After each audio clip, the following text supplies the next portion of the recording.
¿Alguna opinión del maestro Ríos? Mira, Eduardo del Río, al quien conocí tardíamente, lo conocí ya en sus últimos años cuando vino aquí a Gijón.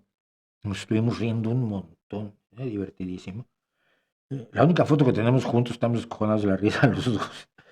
Ríos era un tipo visceral, políticamente visceral. Visceral en lo médico y en su rollo herbolario. Él era más de su esposa.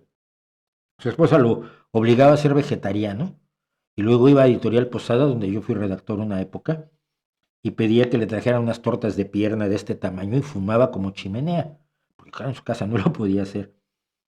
Pero fue un hombre políticamente muy ingenuo, como fuimos todos y como fue muchísima, y como es muchísima gente, que se creyó el dato, el relato, sin confirmar el dato. Lo que lo salva es que en los últimos años se dio cuenta de su error. Se dio cuenta que su Cuba para principiantes había sido la defensa de un sistema que no funcionó y que perjudica a mucha gente. Y eso que la dictadura cubana no es ni de lejos la dictadura venezolana, ni la dictadura de Al-Assad. No tiene una raza, mares de sangre eh, como los ha tenido otras dictaduras. Esto también hay que reconocerlo, pero sigue siendo una dictadura horrorosa. Pero al final Ríos se dio cuenta de que había sido engañado, ¿no?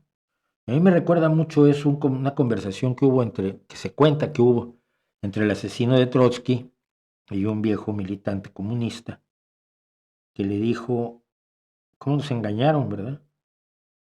Y el asesino de Trotsky le contestó, algunos más que otros, algunos más que otros.